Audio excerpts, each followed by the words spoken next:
बड़ी खबर से शुरुआत। अमेरिकी सेना ने ईरान पर फिर से हमला किया है। अमेरिका और ईरान में सीज फायर की कोशिशों के बीच अमेरिका सेना ने एक बार फिर ईरान पर एयर स्ट्राइक की है।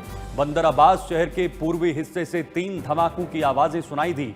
बताया जा रहा है कि अमेरिका की ओर से किए गए इन हमलों में ऐसे सैन्य ठिकाने को निशाना बनाया गया जो स्ट्रेट ऑफ होर्मुज में अमेरिकी सेना और कॉमर्शियल समुद्री आवाजाही के लिए खतरा बन रहा था। ये कार्रवाई आत्मरक्षा में की गई है। हमले के दौरान अमेरिकी सेना ने ईरान की ओर से लॉन्च किए गए कई घातक ड्रोन को भी बीच हवा में मार गिराया है। तो देखिए, जहां सीज फायर था और सीज फायर के बीच ये हलचल भी थी कि अमेरिका और ईरान के बीच हम तमाम समझौते होंगे और बातचीत पटरी पर लौटेगी, लेकिन ऐसा नहीं हुआ। उसके बावजूद भी अमेरिका ने ईरान पर फिर से हमला किया और ये बताया जा रहा है कि जहां पर हर्डल होर्मुज ऑफ स्ट्रेट में बनी हुई थी, उसी इलाके को अमेरिका की तरफ से निशाना बनाया गया है और ईरान के कई सैन्य ठिकानों को निशाना बनाया। ये अमेरिका ने कहा।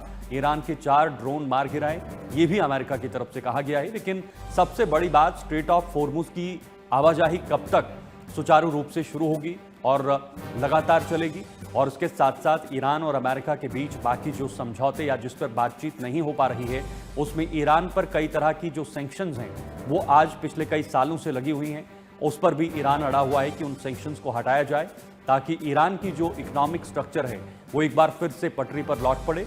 इसके साथ साथ परमाणु कार्यक्रम, ईरान का जो न्यूक्लियर प्रोग्राम है वो सबसे इंपॉर्टेंट मुद्दा है। खासतौर पर इजराइल के लिए भी ये चुनौती बना है और अमेरिका के लिए भी चुनौती बना है।